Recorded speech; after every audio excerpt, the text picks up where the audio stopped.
Baik, bismillahirrahmanirrahim. Assalamualaikum warahmatullahi wabarakatuh. Waalaikumsalam. Shalom, Om Swastiastu, Namo Buddhaya, salam kebajikan.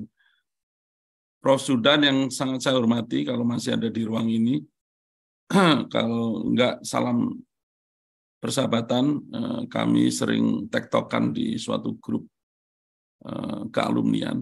Mas Oni, sahabat baik kami, ketemu lagi Mas, dan rekan-rekan semua para insan Polri yang hadir di ruang ini sangat banyak ya, di ruang ini aja 1.000, di luar ruang pasti berpuluh-puluh ribu ya. Saya masuk aja tadi sampai nggak bisa karena udah penuh ruangnya. Akhirnya bisa masuk karena memang diminta bicara. Saya minta Mbak Lina ya untuk membantu halaman 8, Mbak Lina. Halaman 8. Ya, terima kasih. Yang pertama ingin saya sampaikan adalah LPDP itu lembaga yang diberi misi dan tentunya tegak dan lurus untuk kemajuan Merah Putih. Nah, tentunya ini adalah special vehicle ya, kendaraan khusus untuk meloncat, karena konon kabarnya oleh lembaga-lembaga ternama di dunia, Indonesia diprediksi akan menjadi negara nomor 7 termaju di dunia. Pada tahun 2050, konon akan menjadi negara nomor 4 termaju di dunia dari sisi ekonomi. Nah, tentunya di tahun 2045, harapan kita bersama Indonesia menjadi negara nomor 5 di dunia dari sisi ekonomi. Kalau dulu waktu saya lulus kuliah di ITB tahun 89, dari dosen 90-an awal, begitu, kita berpikir 2045 terlalu jauh lah, 50 tahun lagi gitu, terlalu sulit untuk memprediksi. Tapi kalau sekarang, mau tidak mau kita harus berpikir 2045, karena 22 tahun lagi Indonesia mencapai 100 tahun dan dinyatakan tadi Indonesia akan menjadi negara maju. Nah, saya yakin betul Indonesia menjadi negara maju tidak bisa diletakkan pada bantuan dari orang lain. Harus orang Indonesia sendiri, harus warga negara Indonesia yang ingin memajukan. Dan karena waktunya sudah mepet, tadi disebut orang-orang hebat seperti Bu Rini, Bu Marsudi, Menlu, Bu Menkeu, Bu Sri Mulyani Indrawati, Pak Basuki, itu Bu Sri Mulyani, Pak Basuki itu dapat doktornya itu 30-an tahun yang lalu. Menjadi orang-orang keren ya kira-kira butuh waktu 10-20 tahun begitu ya untuk menjadi pemimpin bangsa ini. Dan mengembangkan SDM itu memang butuh waktu. Jadi angka 20 tahun ke depan, 22 tahun lagi 2045 itu sangat mepet. Karena kalau kita didik magister sekarang, doktor sekarang, itu akan kerja katakanlah 3-4 tahun lagi, balik kerja, meniti karirnya, ya kita akan dapat 10 tahun lagi, mereka akan keren gitu ya, kemudian menyongsong 2045. Jadi kita berkejaran dengan waktu. Maka LPDP memposisikan diri untuk sebagai booster untuk meloncatkan, tidak bisa bisnis as usual. Jadi dalam 3 tahun terakhir yang saya pahami, teman-teman semua, ini angkanya sangat fantastis. Sebelum pandemi, LPDP itu hanya memberikan beasiswa S2 dan S3 rata-rata 2.000-3.000 per tahun. Tahun 2023 ini, 3 tahun setelah pandemi, awal pandemi ya, setahun baru tahun ini pandemi dinyatakan hilang dari Indonesia begitu. LPDP di tahun 2021, 22, 23 angkanya sudah 6.000, 7.000, 8.000 per tahun, S2 dan S3 saja.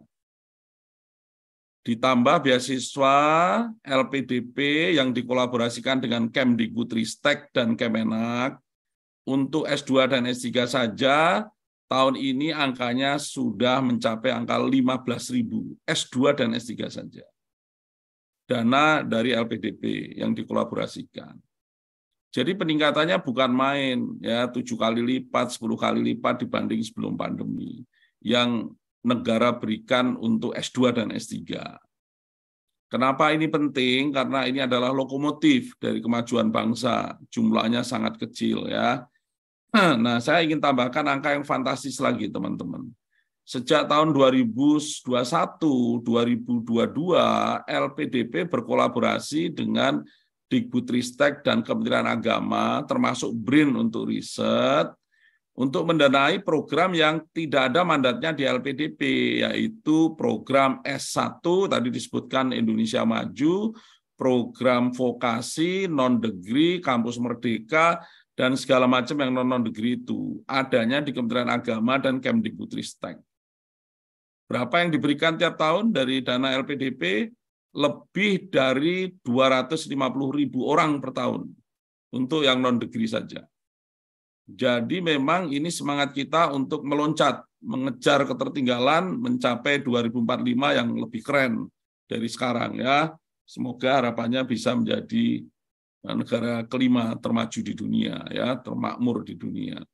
Nah, ini yang saya bilang, kita bekerja is not business as usual. It's not business as usual. Ya, kita mencari cara-cara bagaimana Rp1 itu menjadi Rp3. Kita kerjasama dengan Stunet tadi. 1 beasiswa menjadi 2 beasiswa, karena setengahnya dibiayai dari dana Stunet. Kita bekerjasama dengan Cina untuk hilirisasi industri nikel dan kobalt. 1 beasiswa kita menjadi 3 beasiswa, karena 2-nya dibayar oleh Cina.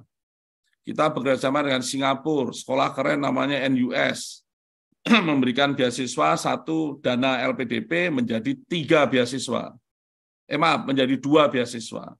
Ya, akan ada 1 lagi yang akan memberikan lebih co-fundingnya. Ini cara-cara kita untuk meningkatkan dana kita untuk makin banyak yang bisa kita berikan. Yang kedua tentunya jumlah saja tidak cukup. Kita harus mulai fokus. Nah, kalau kita bicara Indonesia, maka yang disampaikan Mas Oni tadi harus kita pikir. Ini adalah 5 fokus dari APBN 2023, dan saya ingat betul Pak Presiden selalu bicara 1 aspek pendidikan SDM. Maka betul kita fokus ke 2 lembaga kementerian yang mengelola punya mandat di bidang pendidikan, yaitu Kementerian Agama dan Kemdikbudristek. Setengah dari dana LPDP yang di-spend tiap tahun itu kita alokasikan untuk mendukung program-program mereka. Tentunya mereka punya APBN, tapi kita dukung karena kita ingin nge-boost masalah SDM. Kalau Mas Oni mengkategorikan PNS, TNI, Polri, tentunya lembaga-lembaga itu mayoritas melayani PNS, TNI, Polri gitu ya, yang dananya sudah lebih dari setengahnya LPDP. Jadi Korpri, PNS, TNI, Polri sangat luas ya ininya jangkauannya.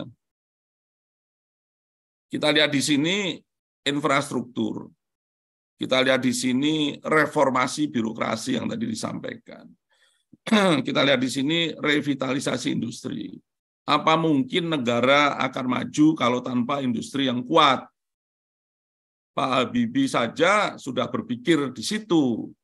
Waktu mengirimkan Mas Oni kan untuk mendukung industri. Gitu ya. Jadi ini juga harus menjadi perhatian kita.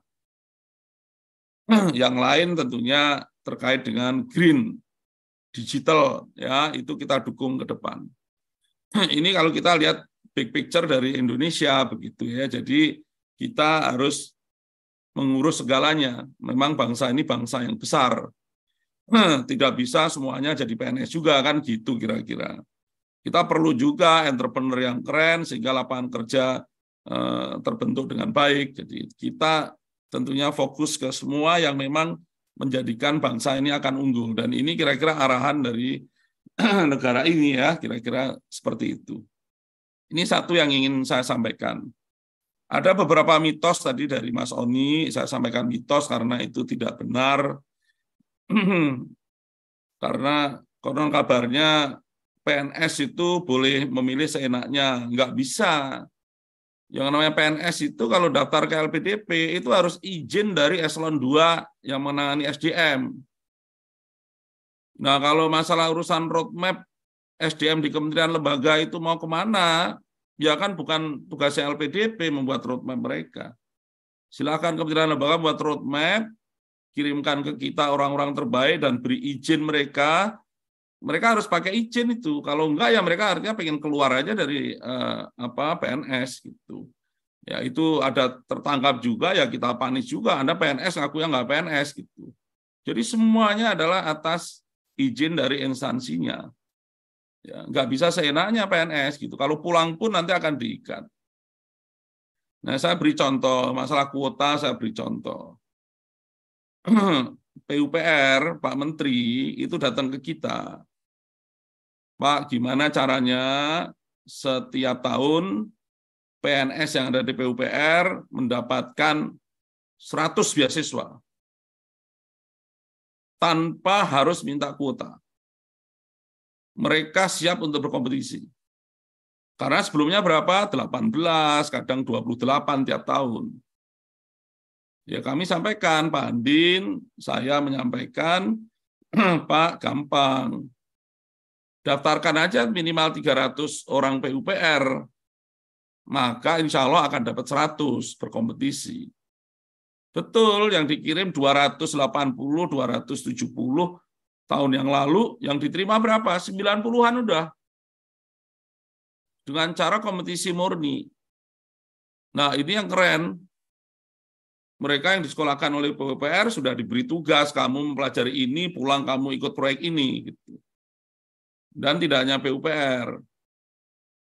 Kalemdiklat Polnya Polri datang ke kita, ini peta roadmap SDM kita, apa yang perlu dipersiapkan, maka kita diskusi. Ya, tidak ada kuota juga. Baru saja minggu lalu TNI AU datang ke kita, direktur pendidikannya. Ya seperti itu, Pak, kita punya program untuk mengembangkan sekarang SDM. Kita siap bantu ya, tapi bukan dalam rangka memberikan kuota. Nah, ini contohnya kuota. Kalau memang PUPR katakanlah dulu minta 40, kita kasih kuota 40, ternyata yang capable-nya 100 kan akan merugi sendiri. Gitu. Terus kalau kita memberikan kuota ke satu lembaga, apakah kita bisa menolak kalau ada orang yang minta kuota dari lembaga lain? Kan nggak bisa. Ada berapa lembaga negara di Indonesia gitu kan? Ini perlu teman-teman pahami juga. Dan kuota kan menurut saya tidak mendidik karena bisa lebih, bisa kurang ya. Ini akan merugikan. Nah untuk PNS ada di afirmasi, Mas Oni. Loh, bukannya kita ingin mengutamakan PNS, maka kita berikan keberpihakan. Passing grade-nya lebih rendah, syaratnya lebih, umurnya lebih panjang, justru kita sayang sama PNS gitu. Maka itu kita letakkan di targeted yang mendapatkan afirmasi, relaksasi. Ya. Dan teman-teman perlu paham, PNS itu tidak semua mendaftar di jalur PNS. PNS yang tinggal di Papua itu boleh menggunakan jalur afirmasi Papua karena lebih mudah dapatnya.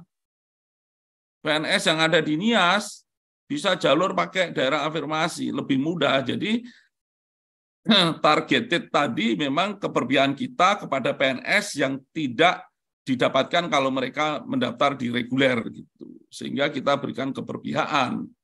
Bukan kita menganaktirikan PNS, justru kita berikan keberpihakan. Nah, yang di jalur itu saja angkanya adalah sepertiga dari seluruh yang ada di LPDP. Yang di jalur PNS, belum yang pendidik yang lewat jalur yang lain. Itu banyak sekali.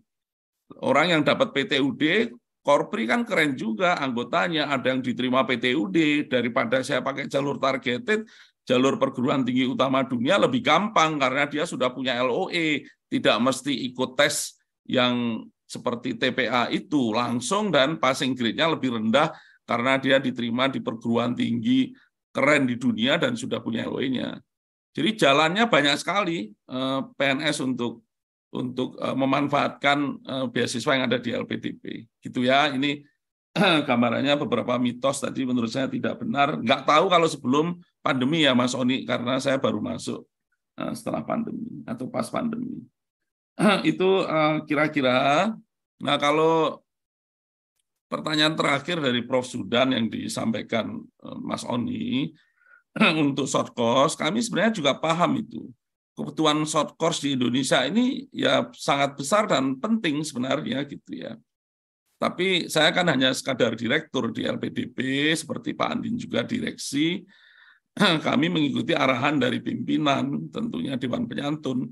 Dan mandat di LPDP sekarang ini hanya khusus untuk degree dan S2 dan S3 yang dijalankan langsung oleh LPDP.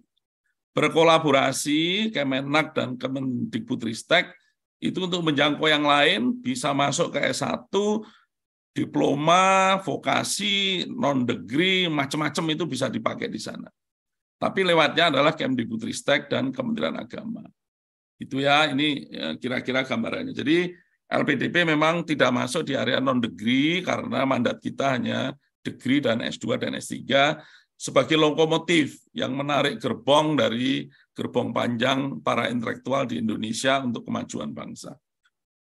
Ini kira-kira saya minta Mbak, nanti kalau detail ada Mbak Lina nanti akan menjawab ya persyaratan segala macam. Saya minta berikutnya Mbak Lina, loncat aja nanti coba berikutnya, next,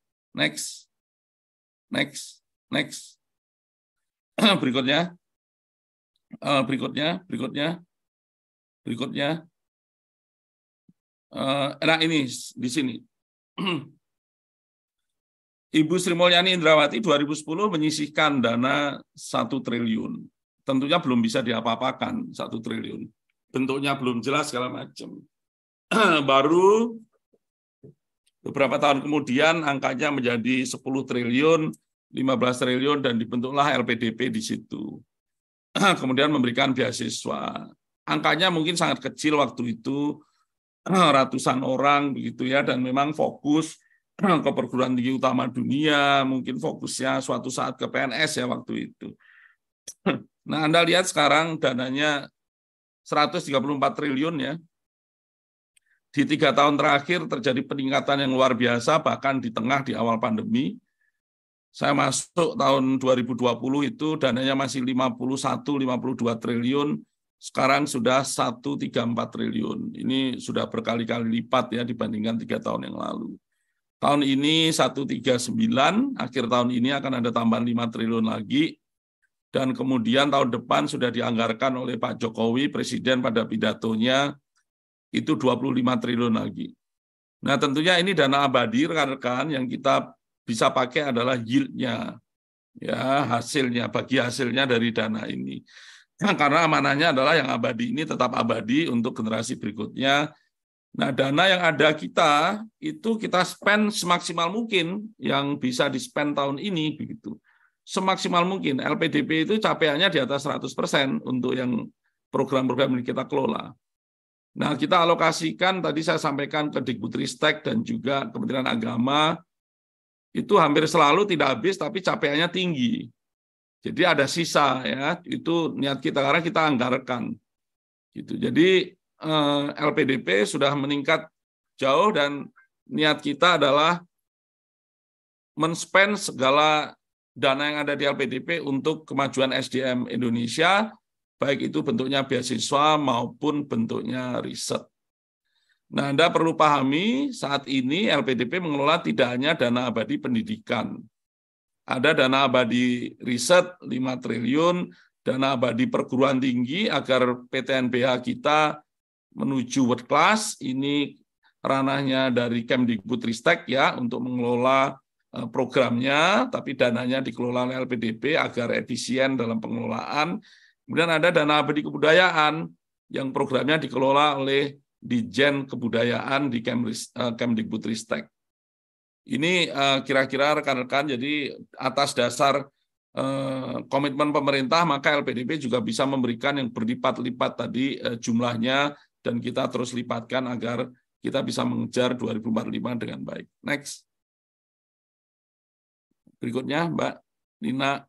Nah, ini ada yang oke. Ini boleh nih. Ini boleh. Atau sebelumnya, sebelumnya. Sebelumnya, Mbak Nina. Ya. Yang enggak. Setelah. Oh, enggak. Sorry. Yang tadi jumlah beasiswa LIN. Oke, dari sini boleh ya, dari sini atau satu lagi. Sebelumnya satu lagi. Stop.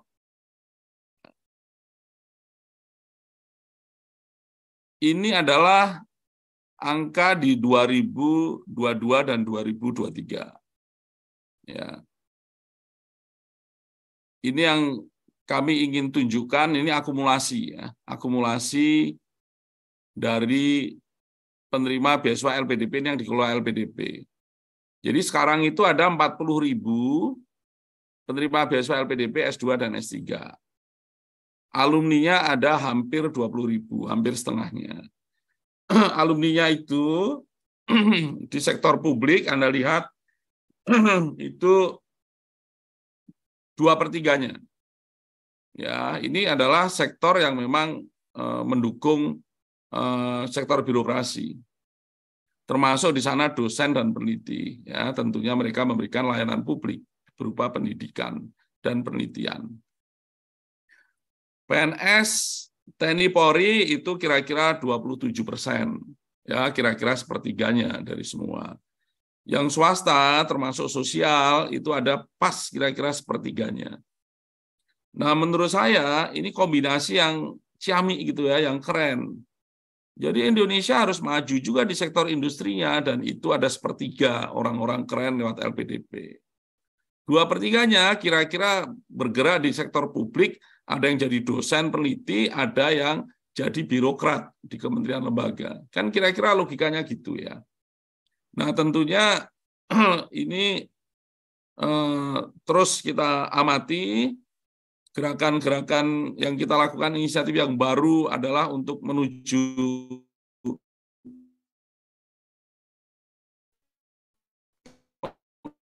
penguatan di segala sektor ini. Aspek pendidikan yang memang cukup besar, karena supaya terdidik maka perlu pendidik yang keren-keren. Ini kira-kira angkanya, rekan-rekan. Kemudian loncat, Mbak Lina. Ini secara detailnya, ya, ini secara detailnya. Sejak tahun 2017 kita lihat sampai sekarang, kalau Anda lihat angkanya ya 2021 4.000, 2022 hampir 6.000, 2023 ini sudah mencapai angka 8.000 ya. Kita satu tahap aja sudah 4.600. Tahap kedua kira-kira 4.000 lagi ya, hampir-hampir 9.000. Ini termasuk dokter spesialis. Siapa yang akan membantah bahwa kita perlu banyak dokter spesialis? Kita siapkan 1.000 beasiswa di sana. Ya, ini penugasan yang ada di LPDP yang terus kita jalankan semaksimal mungkin. Pendaftarnya berapa sekarang LPDP tiap tahun? Sekarang 33.000 tahun 2023. Ya, tahun 2017, 18, 19 angkanya masih jauh di bawah 10.000. Jadi peminatnya pun meningkat dengan tajam dan angka kita juga kita tingkatkan. Berikutnya Mbak Lina, loncat lagi. Ini adalah yang Kemdikbudristek. Teman-teman pahami ada 30 jenis beasiswa hanya untuk yang non-gelar. Untuk yang gelar ada 7 jenis beasiswa dan Anda lihat angkanya 4,6 triliun kita alokasikan untuk mendukung program ini. Dan itu sudah melebihi setengah dari anggaran LPDP yang akan di-spend tiap tahun. Anda lihat betapa kita fokus pada pengembangan SDM, tentunya ini mayoritas adalah para PNS yang menjadi guru maupun dosen di sana. Anda lihat juga di bawah ini targetnya ada 300.000, jadi tiap tahun biasanya kita menangani 4.000, 5.000, sekarang menangani hampir ya 300 atau 400.000 orang tiap tahun. Ya, yang kita berikan beasiswa. Berikutnya. Yang agama. Ini agama juga hampir mirip. Ada 15 jenis beasiswa gelar. Pak Direktur, mohon izin. Ya, Pak. Kita punya 5 menit lagi, Bapak, mau izin. Oh cukup ya, ini terakhir karena ingin menunjukkan bahwa peluang itu juga ada di Kementerian Agama, programnya Ya, dikelola oleh mereka, tapi dananya dari LPDP. Non gelar juga banyak, ada 26 jenis. Berikutnya Mbak Lina. Ini saya sudah sampaikan tadi, kita ingin bersatu dan maju, tentunya daerah afirmasi, Anda juga pahami di daerah Papua itu, orang asli Papua selama 10 tahun hanya 157 yang bisa kita rekrut, tahun terakhir 2022, 205, hanya 1 tahun kita mengalahkan. Ini keberpihakan kita kepada yang ada di daerah-daerah 3T. Next. Berikutnya Mbak. Ini tadi sudah saya sampaikan, kita perlu meningkatkan dari kira-kira 4 ribuan menjadi 40.000 kalau kita ingin menjadi negara maju. Ini nggak bisa business as usual. Ini harus betul pendekatan melompat dan kemudian mengejar ketertinggalan dengan fokus pada bidang-bidang yang kita keren. Berikutnya, next. Ini beasiswanya yang tadi saya sampaikan. PNS boleh ngambil apa aja, mana-mana saja, tergantung tidak hanya yang di tengah. Kalau di tengah pasti kita jamin dia punya jalur khusus namanya PNS TNI Polri. Tapi kalau yang PNS dokter bisa daftar juga di dokter spesialis. Lebih mudah dia karena kita berikan dukungan yang penuh. Kalau yang tinggal di Papua, di NTT, Maluku, Maluku Utara, Nias itu bisa mendaftarkan sebagai beasiswa afirmasi, ya daerah afirmasi. Ini banyak sekali. Bagi yang diterima di perguruan tinggi utama dunia PTUD, PNS pun boleh mendaftar ini, tapi tetap harus izin instansinya. Ini kan jalur di LPDP ya. Next, berikutnya.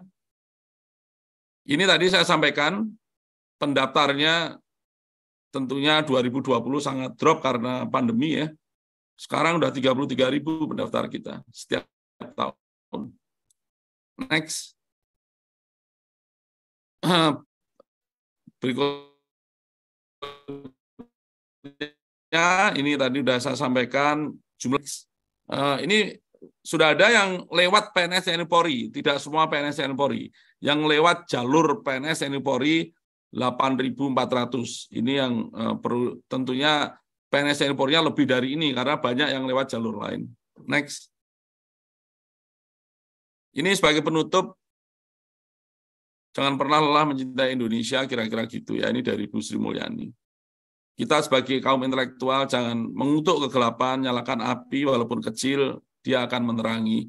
Dan terakhir saya bilang Indonesia deserve the best, Indonesia pantas mendapatkan yang terbaik, termasuk yang terbaik dari para PNS, ASN, TNI Polri yang ada di Indonesia. Demikian Mas, semoga pas ya 5 menit. Assalamualaikum warahmatullahi wabarakatuh.